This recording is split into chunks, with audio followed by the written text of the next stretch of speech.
Atos 5, versículo 33 a 42, diz assim: E ouvindo eles isto, se enfureciam e deliberaram matá-los.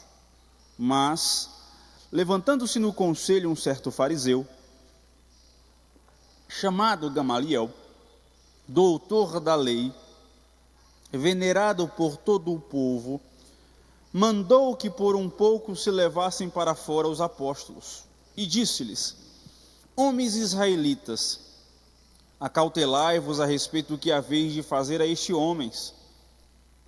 homens. Porque antes destes dias levantou-se Teudas, dizendo ser alguém.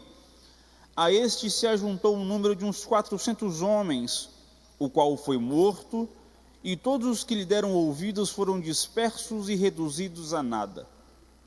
Depois deste, levantou-se Judas, o galileu, nos dias do alistamento, e levou muito povo após si. Mas também este pereceu, e todos os que lhe deram ouvidos foram dispersos. E agora digo-vos: dai de mão a estes homens, e deixai-os, porque se este conselho ou esta obra é de homens, se desfará. Mas se é de Deus, nada podereis desfazê-la, para que não aconteça serdes também achados combatendo contra Deus. E concordaram com ele, e chamando os apóstolos, e tendo-os açoitado, mandaram que não falassem no nome de Jesus, e os deixaram ir. Aqui estão os dois textos que me chamaram a atenção, 41 e 42.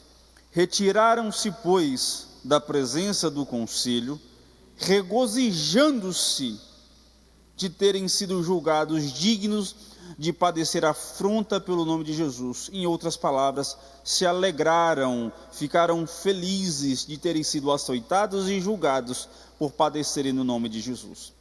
E todos os dias, no templo e nas casas, não cessavam de ensinar e de anunciar a Jesus Cristo. Em outras palavras, se nós colocássemos em prática simplesmente o versículo 41 e 42, não seria necessário mais nada. É basicamente estar feliz por pregar o Evangelho, ser feliz por ser perseguido pelo Evangelho, e por isso mesmo não cessaremos de pregar o Evangelho no templo e nas casas. Isso é muito bonito, porque nós temos um discurso hoje em dia de parecermos ou de perseguirmos o exemplo da igreja primitiva. E aqui está o segredo da igreja primitiva: padecer em nome de Cristo, ser feliz por apanhar em nome de Cristo, e mesmo diante disso, não cessar de pregar o nome de Cristo no templo e nas casas. Esse é o segredo da igreja primitiva: não cessar diante da perseguição e diante disso ainda estar alegre.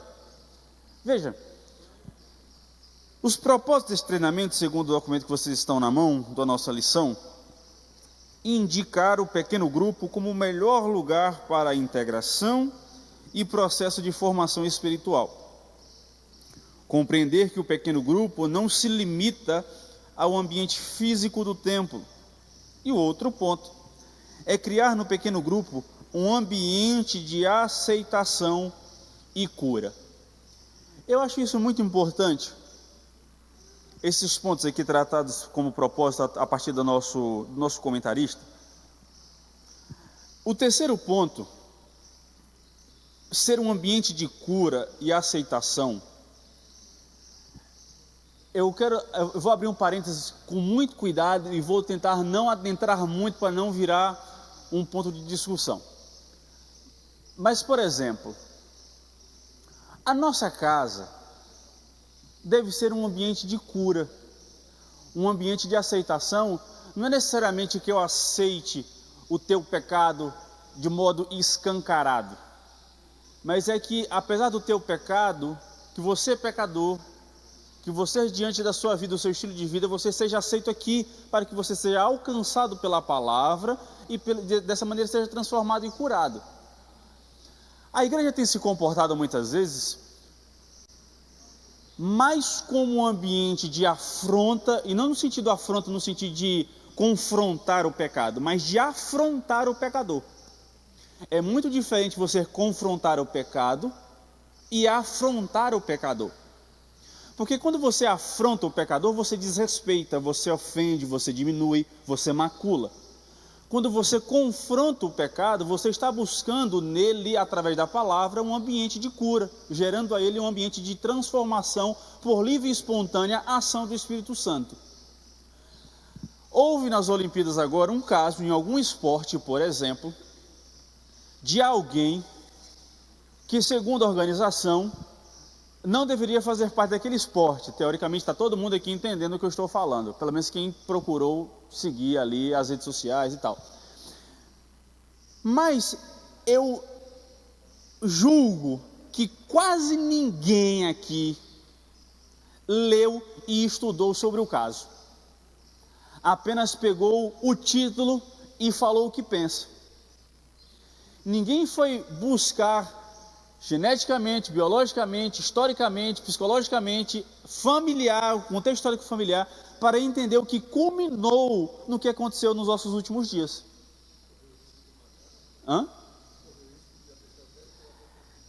Ninguém pensou em como a igreja no mundo inteiro se comportou de uma maneira de afronta e não de confronto. Ninguém pensou que naquele caso, apesar do caso, existe uma alma, existe um coração, existe uma mente pensante, existe sentimentos. Ninguém pensou em um contexto onde o histórico familiar e de nascença é um país extremamente tradicional, e que, em vez de tornarmos a igreja e o evangelho um ambiente de aceitação e cura, não do pecado, mas do pecador, nos comportamos como um ambiente de afronta à pessoa, à persona, e não de acolhimento e cura.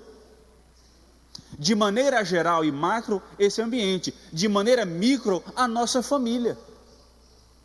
Se nós apontarmos a persona, mas não criarmos em nossa casa um ambiente de cura e transformação, iremos afastar em vez de acolher. É muito importante esse tipo de pensamento, e é com muito cuidado, porque às vezes interpretamos o que eu estou falando, ou o que alguns falam, como se fosse abrir nossa casa para tudo, e não é isso. É com muito cuidado. É que nossa casa seja um ambiente de cura para os necessitados, para o nosso esposo, para a nossa esposa, para os nossos filhos, para os nossos pais. Porque imagine que, de maneira deturpada, o mundo me aceita como eu sou, mas a minha casa onde eu nasci não. Quem eu vou procurar? O mundo. Se eu não busco conselho e sabedoria em casa, mas eu encontro no mundo, eu vou buscar aonde? No mundo. É por isso que um grupo familiar, é por isso que uma família que entende a razão e significado da família, compreende que nesse lar aqui, se você se perder do meio do caminho, se você escorregar, se você tomar decisões que não concordam com o nosso ambiente familiar, não se preocupe, aqui ainda é um ambiente de cura. Porque quando o mundo se voltar como o mundo é, isso é o quê? Quando o mundo pisar no teu pescoço, quando o mundo te perseguir, quando você perceber que o mundo não quer o teu bem, mas quer te matar, que você lembre que em casa você tem um ambiente de cura e restauração. Mas se nós não construirmos a nossa família com essa característica, nunca lembrarão que nossa família, nossa casa, é um ambiente de cura e transformação. E abro um parêntese. O meu modo de falar aqui, espontâneo, alguém criticou também. Diz que eu não dou aula, que eu prego. Eu vou com muito carinho. Se você tiver uma crítica construtiva aos professores, aos pastores, deixa para dar um dia depois, não deixa para dar depois da aula não. Porque a gente aqui cansa. Aí depois da aula, pancada. Eu falei, caramba, ele aprendeu só isso da aula que eu dei. Mas amém. O que eu quero dizer, voltando, é que o propósito do treinamento não é simplesmente a gente gastar tempo aqui na igreja domingo de manhã. O propósito da EBC, da Escola Bíblica da Família, das nossas aulas, não é simplesmente gastar tempo falando de algo, de algum versículo na Bíblia, mas é literalmente incorporarmos a noção de nos transformarmos, de alcançarmos um estilo de vida que possamos cumprir a Bíblia de forma cabal, de forma completa e integral. Isso é viver uma vida cristã. Para isso aprendemos através dela esses momentos. Então, a introdução, o nosso comentarista escolhe e escreve assim: Jesus escolhe pessoas simples e comuns para ser seus discípulos. Era um homem simples da Galileia, aos quais ele treinou para dar continuidade à obra que ele mesmo iniciou. Ele se preocupou mais com a disponibilidade de seus discípulos do que com a habilidade deles. Deus está procurando pessoas que tenham um coração com disponibilidade, e Ele o ajudará e o capacitará com habilidades. A pergunta de Deus para hoje é: a quem enviarei? E quem há de ir por nós? Isaías 6:8. Ele coloca uma pergunta: você tem um coração disposto a servir a Deus e à igreja? Parece uma pergunta simples muitas vezes, mas essa pergunta, se de maneira completa, ela mexe em toda a nossa vontade de vida. Porque a nossa disposição, se não for servir a Deus e ao seu propósito, não faz sentido a nossa vida, pelo menos para um cristão. Se eu não tiver disposição de cumprir o meu serviço a Deus e à igreja, que é o seu corpo aqui na terra, não faz sentido nenhum, teoricamente, de maneira teórica, eu me chamar cristão. Porque cristão é ser um pequeno Cristo a serviço do Cristo. Então, no primeiro 1.1, diz assim, o título: a igreja primitiva se reunia em pequenos grupos. O conceito é muito forte no livro de Atos dos Apóstolos, conforme já vimos em nossa lição anterior.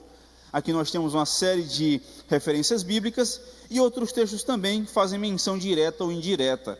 Vou ler com vocês Atos 2,46, que diz assim: diariamente perseveravam unânimes no templo, partiam do pão de casa em casa e tomavam as suas refeições com alegria e singeleza de coração. E o próprio texto em capítulo 5, versículo 42, diz: e todos os dias no templo e de casa em casa não cessavam de ensinar e de pregar Jesus Cristo, a Jesus, o Cristo. É um conceito muito antigo, que as pessoas tratam células, as pessoas tratam pequenos grupos como se fosse algo moderno, quando na verdade o princípio da igreja começou de casa em casa. A pregação do Evangelho era que não cessavam a pregação, os ensinamentos acerca de Jesus não cessavam de casa em casa. Inclusive, ontem eu estava reparando, rede social é ruim por isso, um colega, que ele saiu com os amigos e ele tem um estilo de vida um pouco eclético. Ele vive de maneira bem aberta e vai para a igreja todo culto. E, amém. Ele entende cada um com o seu. Mas o que eu pensei assim, será que esse mesmo grupo de amigos, que está rodeado, curtindo e se divertindo dessa maneira, será que ele já reuniu as mesmas pessoas para estudar a Bíblia? Porque eles mostram vontade em se reunir para isso. Mas será que essa mesma roda de amizade permaneceria sendo amizade se ele chamasse assim: em vez de a gente fazer isso, vamos estudar a Bíblia? Vamos pregar o Evangelho entre nós? Vamos procurar aprender um pouco mais, aprender acerca de Jesus, o Cristo? Vamos estudar um pouco mais sobre a salvação? Será que teriam a mesma vontade e energia de fazer o que fazem e fazer estudando a Bíblia? Porque isso obviamente, cada um se reúne para fazer o que quer, por favor, eu não vou me meter nas suas amizades. Mas o principal ponto dos nossos grupos de amizade, de ciclo familiar, no fim das contas, é honrar e falar de Cristo. Veja, a gente precisa, em nossas rodas de conversa familiar, nas nossas reuniões de primos no final do ano, ter um ponto em questão que é apresentar o nome de Cristo, seja através da nossa postura, das nossas palavras, do nosso discurso, do nosso caminhar, do nosso comportar. é apresentar Cristo. E se eu não posso apresentar Cristo nesses meios, tem algo de errado. Veja, o conceito primitivo da igreja primitiva era se reunir de casa em casa, e o culto não se cessava, se alegravam no partir do pão, na comunhão, nas orações e na doutrina.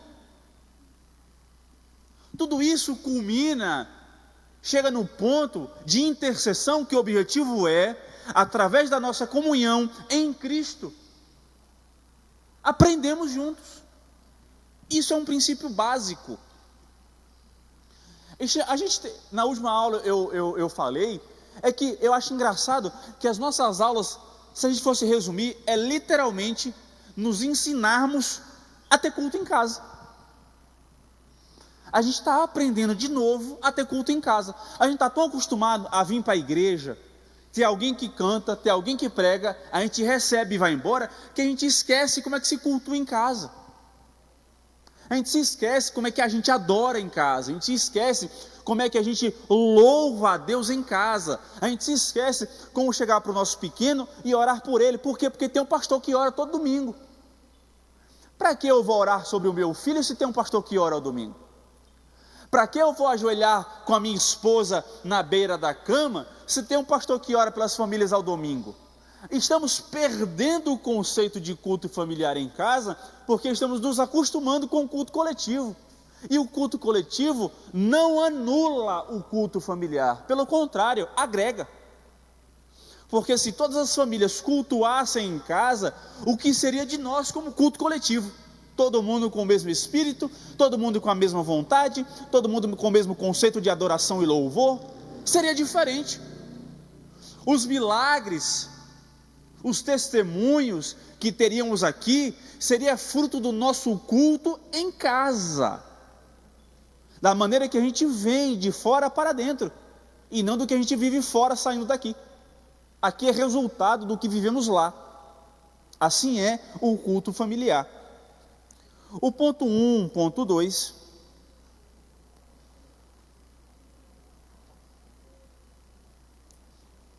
o comentarista coloca como título a função dos pequenos grupos.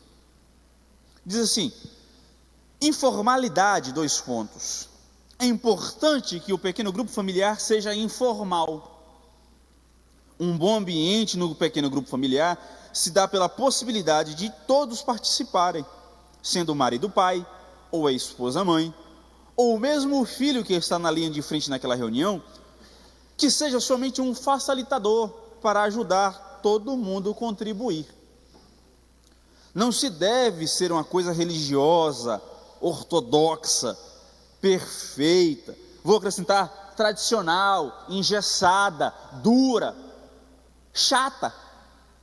Um ambiente que as pessoas não se sintam livres, e ele coloca entre aspas, que as pessoas possam pensar que Deus me livre desse culto, fecha aspas. Deve-se ter uma certa informalidade, deve ser fácil o modelo a ser reproduzido. Um cristão, para crescer, tem que ouvir, mas também precisa falar, interagir, participar. Ele cresce falando e com isso desenvolve a espontaneidade na fala. E o pastor coloca como referência bíblica 1 Coríntios capítulo 14, 26, que diz: que fazer, pois, irmãos, quando vos reunis? Um tem salmo, outro doutrina, este traz revelação, aquele outra língua, e ainda outro a interpretação. Que tudo isto seja feita para a edificação. Eu gosto muito disso aqui, porque o salmo, a doutrina, a língua, a interpretação, que tudo isso seja feito com um propósito, a edificação. Não é para bater meta, não é para bater ponto, não é para cumprir obrigação. Se tudo isso que eu faço não edifica, não faz sentido. Se o louvor não edifica, não faz sentido. Se a oração não edifica, não faz sentido. Se a pregação não edifica, não faz sentido. Só faz sentido se edificar. E edificar é eu, conjuntamente com o Senhor, eu lhe ajudo a crescer, e o Senhor me ajuda a desenvolver. Edificação é isso. um crescimento mútuo. Se um cresce e o outro está diminuindo, tem algo errado na fórmula. Se na família o pai está ficando forte, mas a esposa está ficando fraca, tem algo de errado. Porque a edificação não é somente para o Senhor, enquanto eu me gasto para o Senhor, eu diminuo e o Senhor cresce, mas é mutuamente. Nós nos edificamos, porque enquanto o Senhor louva, eu prego. Mas pastor José Luiz, ele tem outra língua, e Jorge tem a identificação e interpretação daquilo que o pastor José Luiz falou. Veja, o contexto aqui é que mutuamente a gente se edifique, a gente cresça, a gente desenvolva na presença de Deus. Entende que a edificação é justamente o propósito de todo mundo crescer junto? Isso é Arthur, né? Veja, é interessante compreender, e tem um negócio que a gente faz na faculdade, toda segunda-feira, que se chama tutoria. Tutoria, a gente se reúne em pequenos grupos, toda segunda-feira, a gente abre um caso clínico, e estuda o caso clínico a semana inteira, para na outra segunda a gente fechar e dar o diagnóstico. A gente tem o professor na sala, mas o professor não faz nada no sentido de ensinar, ele fica apenas julgando. Por quê? Porque tem o líder do grupo daquela semana, tem o secretário daquele grupo naquela semana, e todo mundo estuda. Para quê? Para cada um se ensinar. É literalmente, toda segunda-feira a gente pega um caso clínico e estuda. Para quê? Porque se o senhor errar o caso, ou errar um ponto, eu lhe corrijo, não, mas é assim e tal, e a gente se ensina para a prova. Veja, a academia, a vida acadêmica, tem como pesquisa que o método PBL, o que é? Metodologia ativa, metodologia em grupo, como esse, estudo de caso, estudo de problemas de resolução, é a melhor maneira para o estudante aprender. Na universidade funciona, e a igreja está falando disso, ó, a palavra de Deus, há 2000 anos, e virou uma pesquisa de anos para cá. Você entende que o que a universidade diz que é a melhor forma de ensino, a igreja já diz que é a melhor há 2000 anos. Mas a gente que aprende através da Bíblia não colocamos em prática, mas aqueles que estão lá fora colocam. Por quê? Porque é o melhor método de aprendizado. Por quê? Porque a gente mutuamente se ensina e mutuamente a gente desenvolve o nosso objetivo na academia, de aprender, de desenvolver habilidades para colocar em prática. Assim é na igreja, para edificação, para treinamento, para edificação, para que todo mundo possa crescer mutuamente em Cristo Jesus. Amém? E ele diz, não existe um lugar melhor do que o modelo de discipulado relacional para estimular uns aos outros no amor, nas boas obras e no encorajamento. Estamos falando de amizade, comunhão, evangelismo, crescimento ilimitado e oportunidade ministerial, ou seja, ganhar almas, cuidar bem delas e pastoreá-las. Tudo isso através do pequeno grupo familiar e relacional. E o pastor e comentarista segue no ponto 1.3 com o título Uma Força Motriz. As epístolas mostram que ninguém possui todos os dons. Portanto, nós dependemos uns dos outros. Princípio importante nos pequenos grupos, uns aos outros. Uns aos outros, assim ele repete, fecha aspas. A palavra de ordem nos pequenos grupos é uns aos outros. E esta é a linguagem do cristianismo bíblico. Ele coloca alguns pontos a gente a tratar aqui, eu vou tratar de maneira rápida.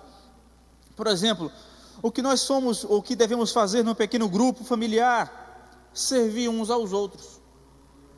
João 13, versículo 14 e 15 diz, ora, se eu, sendo o Senhor e o Mestre, vos lavei os pés, também vós deveis lavar os pés uns dos outros, porque eu vos dei o exemplo, para que, como eu vos fiz, façais vós também.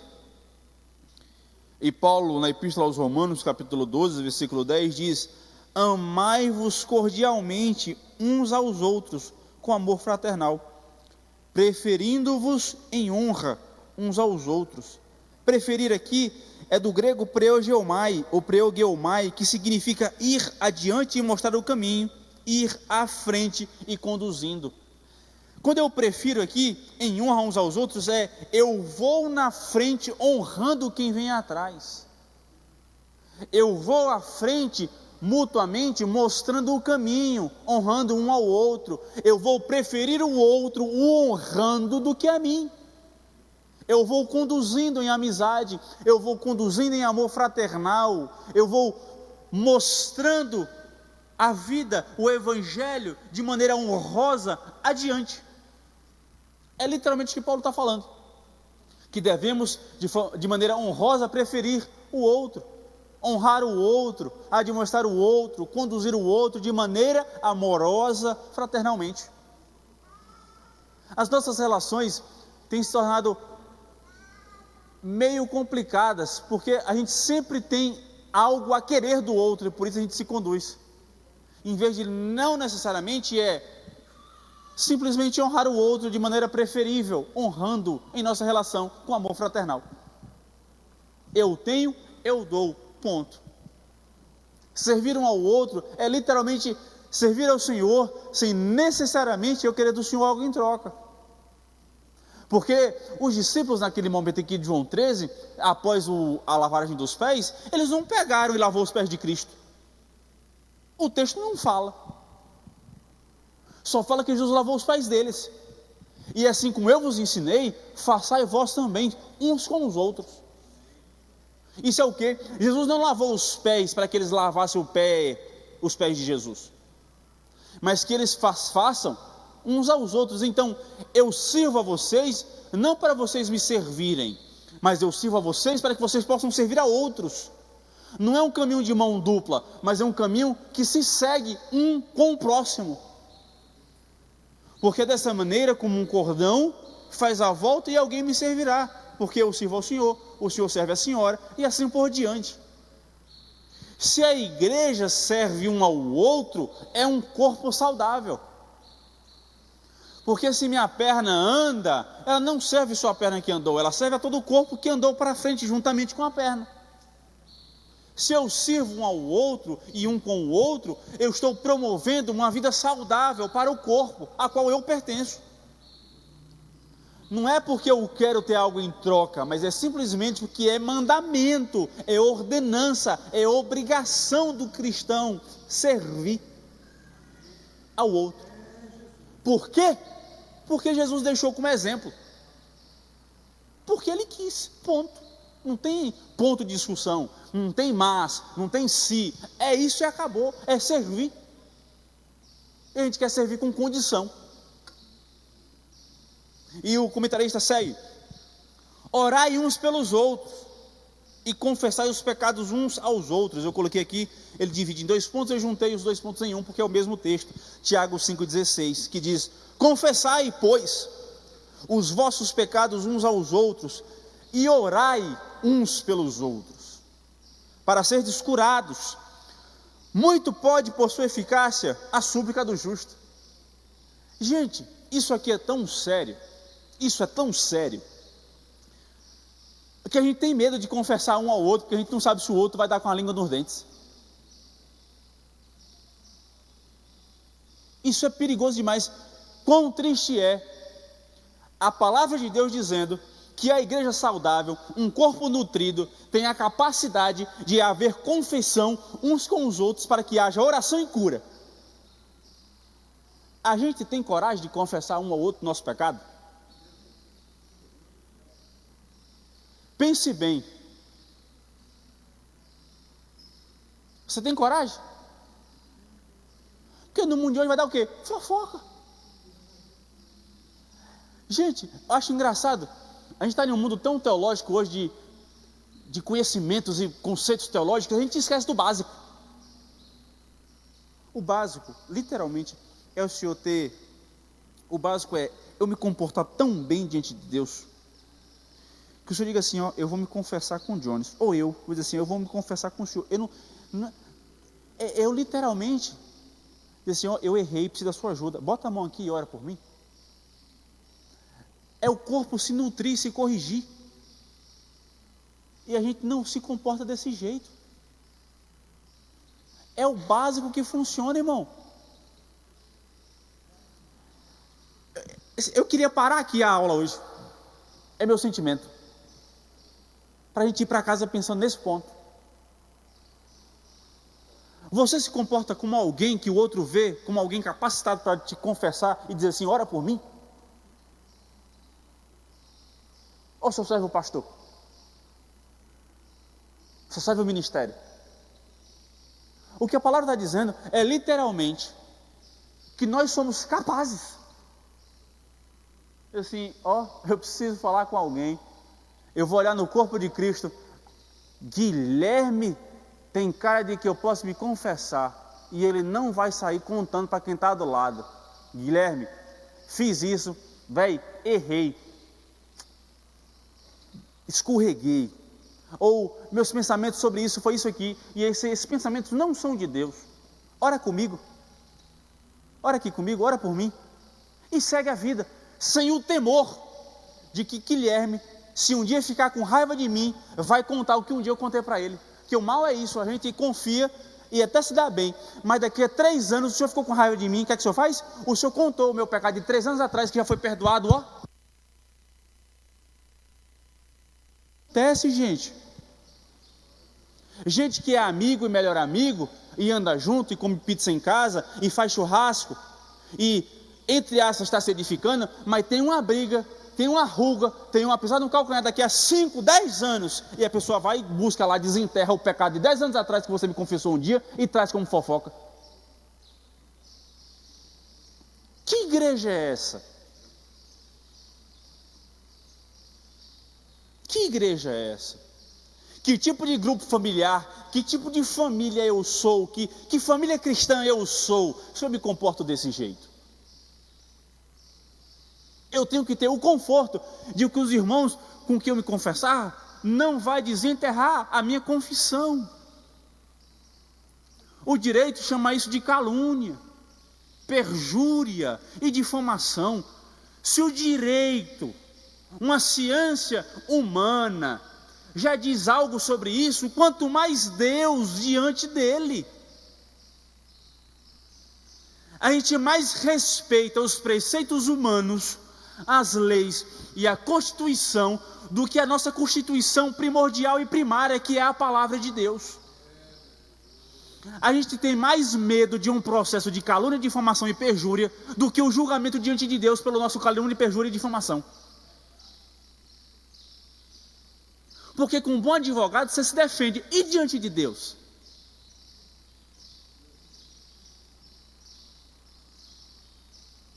Amém? Vou seguir, senão a gente fica aqui. O pequeno grupo familiar serve para levar as cargas uns dos outros. Gálatas 6:2 diz: levai as cargas uns dos outros, e assim cumprireis a lei de Cristo. Dividir a carga, dividir o peso. Porque a caminhada é mais fácil, é melhor serem 2 do que 1, porque se um cair, o outro levanta, carrega, e assim divide o caminho. Pode ir mais devagar, mas vai mais longe. Amar uns aos outros. João 13:34 diz: novo mandamento vos dou, que vos ameis uns aos outros, assim como eu vos amei. O pequeno grupo familiar é um ambiente de amor, um para com o outro e uns com os outros. E também é um ambiente de ajuda uns com os outros. E Filipenses capítulo 2, versículo 4 diz sobre isso: não tenha cada um em vista o que é propriamente seu. Paulo está dizendo: não sejam egoístas pensando num próprio umbigo. É a maneira modernizada desse versículo. Senão, também, cada qual o que é do outro. Paulo não está dizendo para você se importar e tomar o que é do outro, mas é que você se importe com o que é do outro como se fosse seu, que você cuide como se fosse seu próprio objeto, como fosse sua própria família, que você tenha o carinho de ajuda sobre o outro, e não seja uma pessoa egoísta que pensa somente em si. Isso é um cristão, isso é um ambiente de grupo familiar. Fechando o ponto 1, ponto 2, o código genético da multiplicação celular. 2.1, entendendo o código genético da multiplicação celular. Acho que o ponto 2 está na sequência, porque a mistura é 1.3. Diz assim o comentarista: entendendo o código genético da multiplicação celular, entenderemos o poder da multiplicação dos pequenos grupos. Por que somos chamados de o corpo de Cristo? 1 Coríntios 12, versículo 27 diz: ora, vós sois o corpo de Cristo, e seus membros em particular. O pastor até falou que esse ponto 2, a lição de hoje, eu gostaria muito, justamente por causa desse ponto. Eu tenho me encantado muito com o assunto de genética. É muito bonito. O que nós somos é simplesmente um monte de sequência de genes, lá bem pequenininho, que formam o nosso DNA. E se os nossos genes são alterados de maneira que dá problema, o resto inteiro dá problema. E se tiver tudo certinho, vai dar tudo certo. Veja, em um princípio básico, em outras palavras, se nos menores e pormenores, a gente, no nosso princípio, a gente conseguir colocar em prática o código genético cristão em nossa vida, o resto vai dar certo. Mas não está aqui ainda não? Mas se nosso código genético tem lá, a gente colocar um código de fofoca, lá no princípio, de língua grande, de ser mau caráter, de ser roubador, lá no princípio do nosso caráter, a nossa vida cristã como um todo será marcada por esse código genético. A gente precisa transformar os nossos princípios mais primários e básicos da nossa existência. A gente não pode trazer, quando Jesus fala é necessário nascer de novo, literalmente que haja de novo, um novo corpo, uma nova genética, um novo tudo. Uma transformação, sair tudo de velho e vir tudo novo. É literalmente mudar a nossa genética, é literalmente mudar o que somos. É não trazer aquilo que um dia nós fomos, agora que nós somos nascidos de novo em Cristo. Então, o nosso caráter ruim, o nosso ponto em questão como pecador, deve ser deixado lá fora e ser tratado em um novo nascimento. Isso é muito bonito. Mas vamos lá, eu vou ficar só falando de genética aqui. Como um corpo é gerado? Como cresce um corpo? Como se desenvolve esse corpo? Como o corpo se cura? A resposta é uma só para todas essas coisas, ou para todas essas perguntas: transformação, regeneração e multiplicação celular. Para quem não sabe, a gente começou com uma célula. 1 foi para 2, 2 foi para 4, 4 para 8, 8 para 16, 16 para 32, e hoje em seu corpo tem em média, 37 trilhões de células, multiplicada a partir de uma. Foi se multiplicando, e hoje nós temos em média 37 trilhões de células em nosso corpo. A nossa célula, segundo o comentarista, de forma simples, podemos dizer que o genoma, ou genes, é o código genético do ser humano, ou seja, o conjunto de genes humanos forma o genoma. No material genético podemos obter todas as informações para o desenvolvimento e funcionamento do organismo do ser humano. Esse código genético está presente em cada uma das células humanas. O código genético, ou genoma, de certa forma, é a chave de todos os segredos de funcionamento da vida biológica, cuja unidade básica, em sua maneira integral, é a célula. A célula é constituída de moléculas, de micromoléculas, de macromoléculas, que funcionam como unidades estruturais, como reservatórios de energia, repositórios de informação genética em seu núcleo, e como moléculas especiais para controlar os processos que mantêm a célula viva. Proteínas que estão na base do DNA, ou proteínas que formam em sua integração, em sua cadeia, o DNA, ou seja, o código genético que forma o principal constituinte dos organismos vivos. O comentarista me colocou biologia aqui, legal. Veja, olha como o salmista descreve isso de forma extraordinária. Salmo 139, versículo 13 a 16 diz: pois tu me formaste o meu interior, tu me teceste no seio da minha mãe. Graças te dou, visto que por modo assombrosamente maravilhoso me formastes. As suas obras são admiráveis, e a minha alma o sabe muito bem. Os meus ossos não te foram encobertos, quando no oculto fui formado e entretecido, como nas profundezas da terra. Os teus olhos me viram a substância ainda informe, e no teu livro foram escritos todos os meus dias, cada um deles escrito e determinado, quando nenhum deles havia ainda.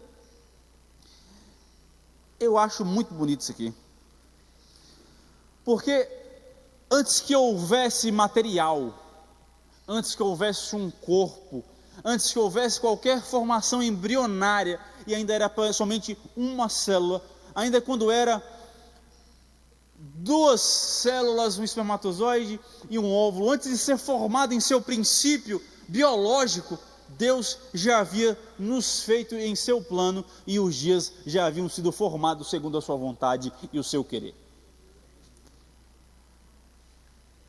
E se você puder, coloca no YouTube um vídeo rápido, pode ser qualquer um deles, vai ter basicamente a mesma informação. O ciclo celular, o ciclo embrionário, para você perceber como você foi feito. Quando o salmista fala das profundezas, literalmente da escuridão, quando nada havia, o Senhor já havia me formado em seu querer e sua vontade. Antes dos ossos serem formados, o Senhor já havia feito os meus dias. Isso deveria tirar de nós toda a nossa preocupação e ansiedade, né? Ontem à noite eu estava ansioso, falei com Gabriela, falei com meu pai, algumas sensações e sentimentos que eu tive ontem à noite, o coração deu uma apertada, por alguns motivos. Mas se nós tivéssemos um texto desse em nosso coração pautado e pulsando, a gente entende que Deus está no controle de tudo. A gente vai começar a abdicar de algumas preocupações que não tem necessidade. Por quê? Porque Deus está no controle. Não está no meu controle, não, mas está no controle de Deus. Aquilo que somos, aquilo que pensamos, aquilo que queremos, aquilo que nós temos como vida, já foi escrito dentro de nós. E antes de escrever qualquer preocupação e ansiedade, já foi escrito a vontade soberana de Deus em nós. Abrir um parênteses, descansa em Deus, e isso eu falo para mim também. Descansa na presença de Deus, entrega na mão de Deus, ora e pede graça, misericórdia, e vive um dia de cada vez. Obviamente planeje, tenha pensamento sobre o seu futuro, trabalhe sobre ele, mas entenda que é um dia de cada vez, o ontem já foi, o amanhã não existe, e é hoje na presença de Deus. Amém? Entenda que existe um código dentro de você que já foi formado, escrito e prescrito pelo nosso Salvador, pelo nosso Deus, pelo nosso Criador em nós. Amém? E ele diz em Isaías 49, versículo 15 e 16: acaso pode a mulher esquecer-se do seu filho que ainda mama? De sorte, esse texto aqui é para mim, que um dia minha mãe dormiu, enquanto dava mama e eu caí no chão. Aí o texto fala assim: de sorte, mas ainda que esta viesse a se esquecer dele, com o cansaço, com o sono, eu todavia não me esquecerei de ti. Eis que nas palmas da minha mão te gravei, os teus muros estão continuamente perante mim. Em outras palavras, a tua vida está continuamente diante dos meus olhos. É o que Deus está falando através do seu profeta Isaías. Se alguém se esquecer de você, se alguém se cansar, se alguém por algum motivo e alguma circunstância passar despercebido a sua existência, lembre-se que a sua vida está continuamente diante dos meus olhos. Porque temos às vezes a sensação de que Deus se senta no trono e estende as pernas por um momento, vai na cozinha beber água, ou por algum momento se esqueceu de nós, e cadê Deus? E Deus está dizendo através da sua palavra que a nossa vida está continuamente, de todo momento, em todo acaso, diante dos olhos dele. Ele está dizendo que ele sempre está atento à tua vida. Isso deve gerar conforto em nós. Eu não vou conseguir, através de palavras bonitas, te dar descanso. Mas é a palavra de Deus que está dizendo. É nela que devemos colocar a nossa fé, a nossa preocupação, as nossas ansiedades, os nossos anseios. É tudo diante de Deus, porque Ele está dizendo, através da sua palavra, com a sua boca, através dos seus profetas, que Ele detém todo o poder, todo o controle da nossa vida. Amém? 2.2 Funções das células no organismo. Suas principais funções são controlar o metabolismo, liberar energia, defender o organismo de corpos estranhos, definir e manter a arquitetura da célula, carregar moléculas ou íons dentro da célula, toda uma aula de biologia, coordenar e dirigir os processos químicos da célula, que são os reguladores metabólicos.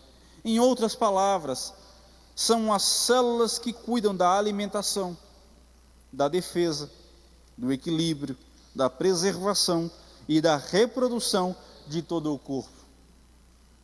Utilizando as pesquisas genéticas e exames especializados, já é possível detectar se um embrião herdou doenças graves, possibilitando um tratamento adequado desde os primeiros dias de vida.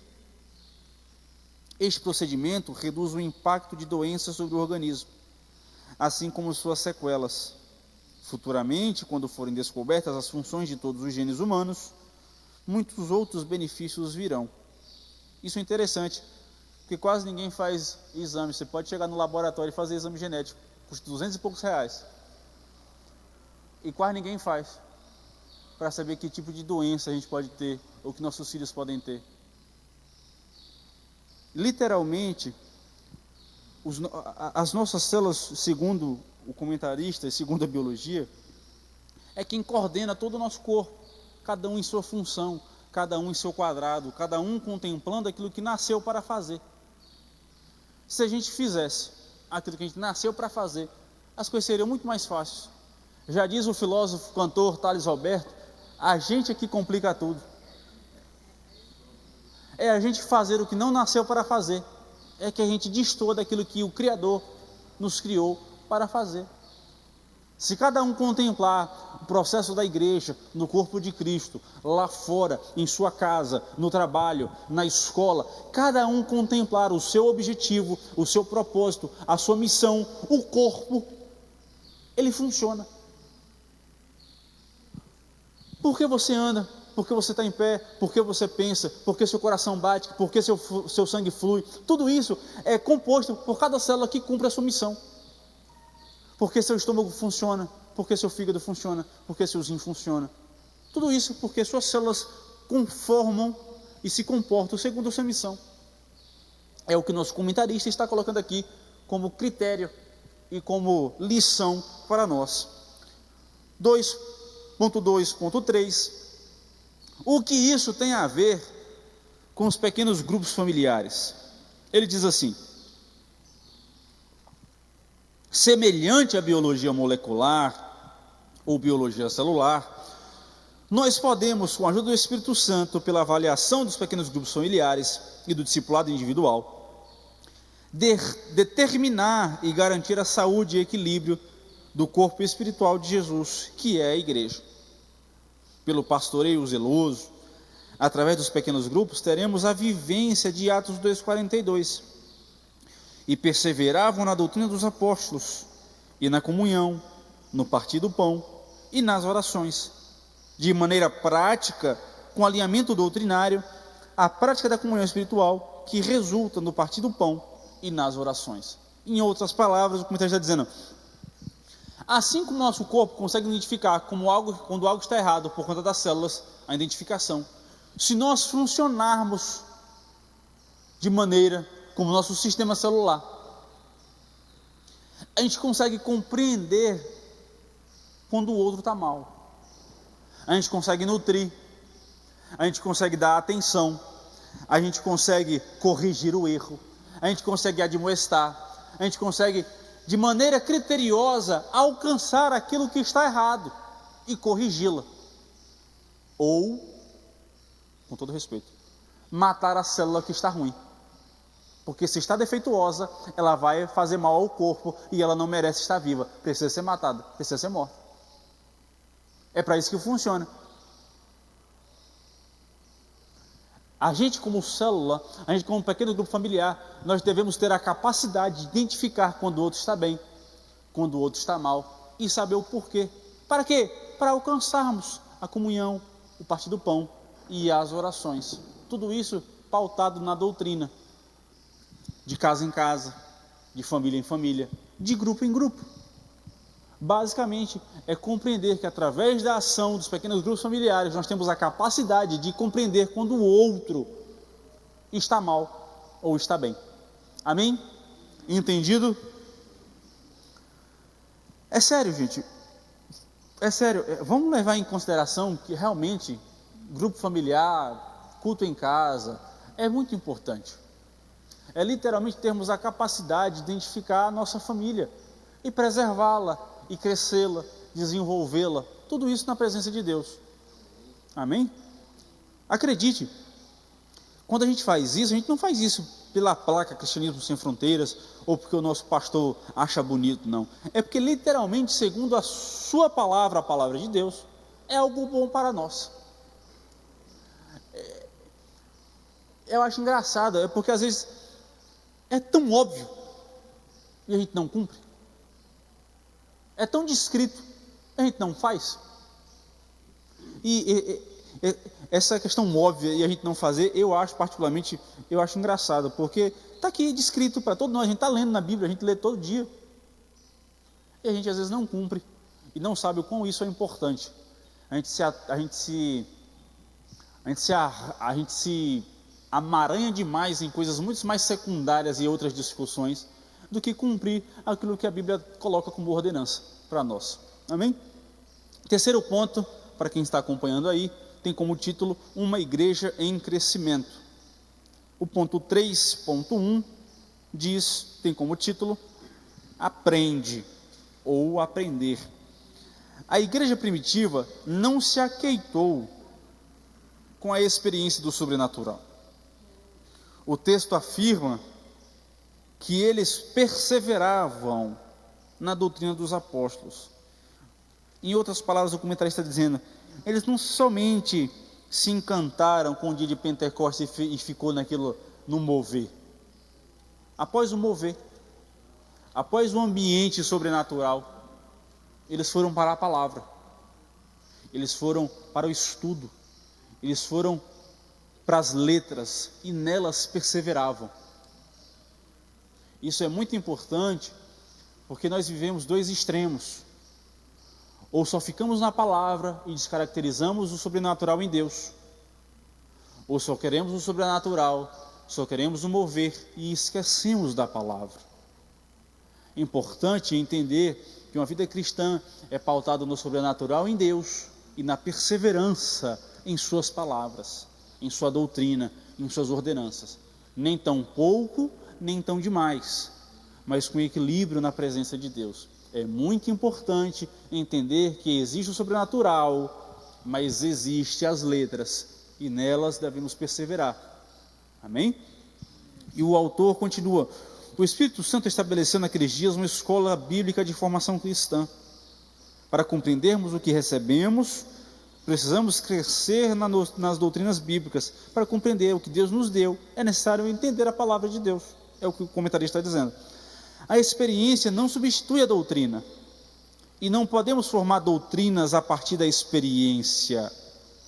A experiência é pessoal, é para cada um, é de cada um. Pode ser bela, mas deve ser filtrada, analisada, comparada, ter como parâmetro pela doutrina. Se destoa da doutrina de Deus, tem algo de errado. A gente vê todo dia nas redes sociais, a gente vê todo dia por aí um monte de gente que pauta doutrina baseada em experiência. Isso é muito perigoso. Deixa de ser doutrina e passa a ser, não vou dizer a palavra que eu pensei, mas vira outra coisa, vira misticismo. É perigoso. As experiências são pessoais, e eu não posso colocar minha experiência como ordenança para o senhor, não, porque fui eu que vivi. Fecha teu quarto, fecha tua porta, busca teu pai em secreto e vive tuas experiências com Deus. Mas eu não posso colocar aquilo que eu vivo como ordenança. Mas a ordenança é a palavra que é a mesma para mim e para o senhor. Porque Deus fala com o senhor de um jeito e Deus fala comigo de outro. Deus fala com você de maneira cada um aqui diferente, e cada um aqui compreende como é que Deus fala em seu coração. Não vou dizer que eu não tenho uma inveja santa daqueles que dizem que Deus fala todo dia no pé do ouvido. Eu fico, rapaz, tem moral com Deus, macho. Que Deus fala todo dia, de maneira audível. Eu fico com vontade também. Não vou dizer que eu não tenho vontade, né? Eu fico assim, pô, Deus, podia ter trocado o jeito que o senhor fala comigo. Eu fico perguntando, eu ainda digo assim, ora por mim então, porque Deus fala contigo todo dia. Pede para Deus falar sobre minha vida contigo, que nem comigo, que é o dono da vida, Ele está falando todo dia. Mas veja, tenha um cuidado com duas coisas, e é importante frisar isso com muito cuidado. Não coloque sobre o outro a sua experiência. Não impute, não coloque sobre o outro a responsabilidade de viver a tua experiência. Isso é muito importante. Eu não posso colocar nem sobre Gabriela, que é minha mulher, a experiência que eu tenho com Deus, porque ela é minha. E Gabriela vive a dela. Mas aquilo que eu vivo deve ser colocado como parâmetro a doutrina. E segundo, cuidado, não tenha como doutrina as experiências de vários pastores por aí, que estão pastoreando a sua casa e a sua família. Tome muito cuidado. Toma muito cuidado. Nós vamos seguir. Nos pequenos grupos familiares, bem alinhados e bem nutridos na escola bíblica da família, a igreja cresce, primando por essa unidade doutrinária e espiritual. O ponto 3.2 tem como título, ama. Veja o texto. Perseveravam na doutrina dos apóstolos e na comunhão. E no versículo 44 e 45, e estavam unânimes, e vendiam as suas propriedades, e repartiam segundo a necessidade de cada um. Basicamente, a unidade da igreja primitiva era o amor. Eu não posso vender os meus dons, os meus objetos, o meu patrimônio. Eu não posso me doar a quem for que seja, se isso não for pautado com amor. Porque senão é interesse. É jogo de interesse. É unidos de maneira unânime. O que é unânime, gente? Em uma votação, todo mundo votar a favor da mesma coisa. Tudo isso em amor. É a gente aqui, ó, todo mundo está aqui, ter o mesmo pensamento. É literalmente eu olhar para você, você olhar para mim e saber que a gente pensa a mesma coisa, em amor, viver em amor, unânimes, todo mundo que fazia parte da comunidade daquela igreja, vendiam suas propriedades, repartiam segundo a necessidade de cada um, e juntos viviam, perseverando na doutrina, na comunhão, no partir do pão e nas orações. Todo mundo junto, conjuntamente. Eu não consigo nem ter mais palavras, senão para dizer aqui a mesma coisa. Entenda que a igreja não é quem senta aqui pensar de um jeito e quem senta lá pensar de outro. É entender que a comunidade pensa a mesma coisa. Por isso, há tão importância de ter culto individual, de ter culto familiar e de ter culto coletivo, para a gente não destoar. Não adianta nada eu falar aqui um monte de coisa hoje de manhã e você, quando passar da porta, pregar um monte de coisa ou viver outra coisa. Isso é o quê? Não sermos unânimes. Primeiro que para eu falar isso aqui, eu tenho que acreditar e viver. E faz sentido ouvir se querer fazer isso aqui também. Eu preciso que vocês tenham confiança em mim e eu tenho vocês, nós somos unânimes em nosso comportamento e estilo de vida. O estilo de vida cristão não é para mim ou para a nossa família, é para todos nós. Literalmente, quando a palavra tem como exemplo o corpo de Cristo e ele é a cabeça, é que o corpo tem como propósito. Gente, você já se perguntou, em seu braço, literalmente, se dá um tapa na cara sem você querer? Tem algo de errado. Pode ir para o neurologista. Tem algo de errado.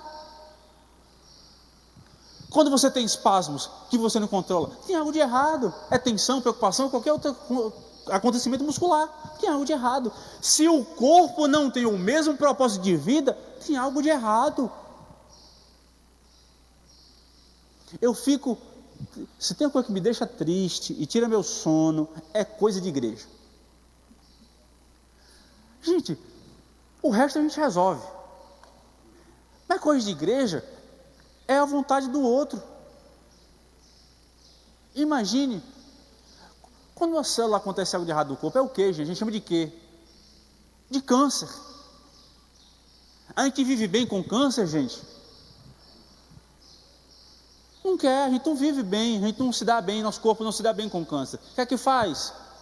Ou tira o câncer, ou o câncer mata o corpo.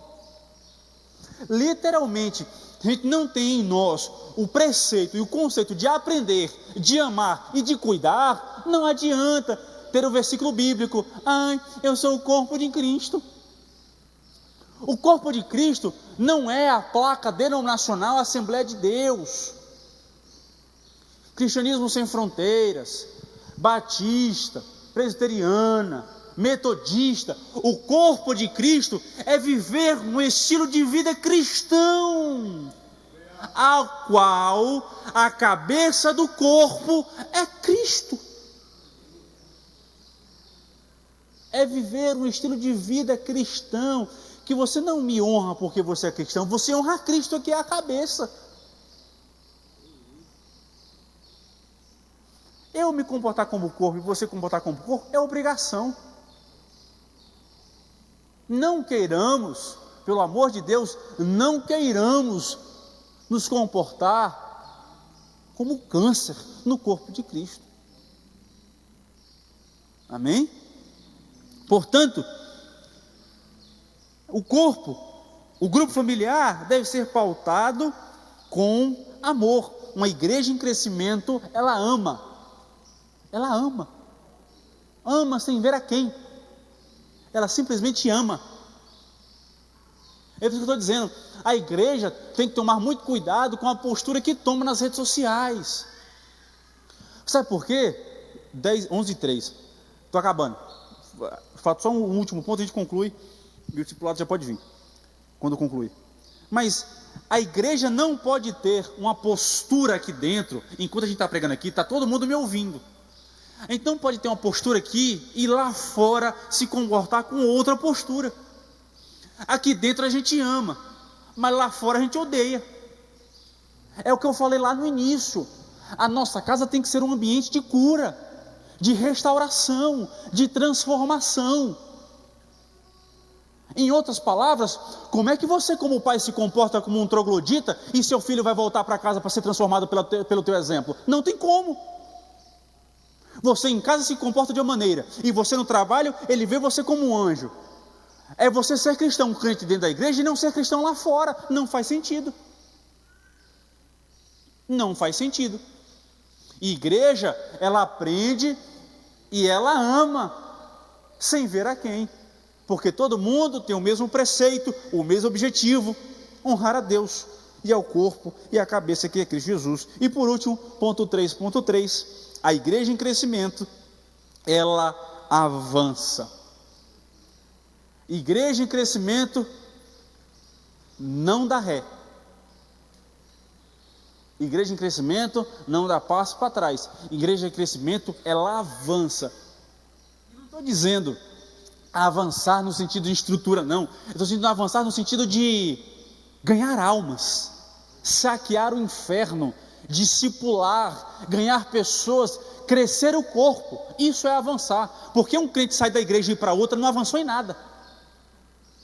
A igreja de Cristo não avança quando um cristão sai de igreja para outra.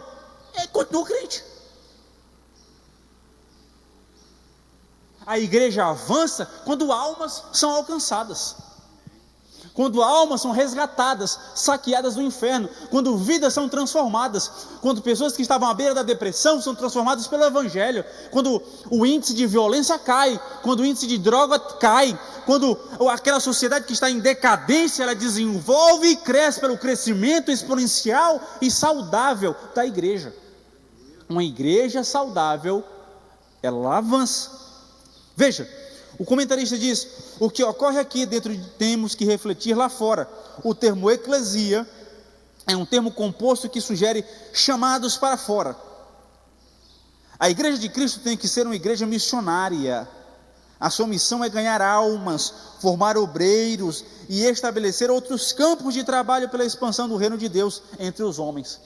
Em outras palavras, a expansão da igreja não é isso aqui ser cheio, não.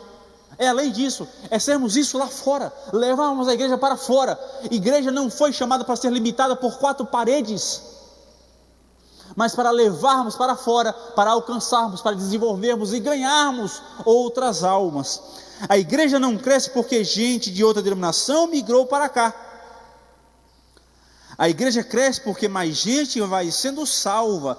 Crescimento é um processo, e um processo contínuo. Atos 2,47, e cada dia acrescentava-se à igreja aqueles que iam sendo salvos. Igreja que avança, não é igreja que tira membro de outra igreja. Igreja que avança é a igreja que faz a obra missionária e ganha almas para Cristo. Isso é um conceito que a gente tem que aprender. Não sou pastor de outras igrejas, sou pastor aqui. Igreja que cresce, igreja que avança, não é a igreja que, me permita usar a expressão, que tira, que saqueia membro de outra igreja. Igreja que cresce é a igreja que vai para o mundo ganhar almas para Cristo. Isso é uma igreja saudável e que avança. Amém? E para concluir, sabemos que o crescimento da igreja é um processo gradativo que exige muito trabalho, persistência, confiança completa em Deus e paciência. Ainda que muitos líderes pensem o crescimento da igreja como um processo rápido e que não depende de ferramentas, é fato que a falta de determinação é um dos fatores principais quando falamos da estagnação da igreja e dos aspectos que impedem seu crescimento. Consequentemente, se requer de nós a disposição, o querer de servir ao reino de Deus com esmero e dedicação. Por não terem este sentimento, muitos acabam por se frustrar a não enxergarem os resultados imediatos. Amém?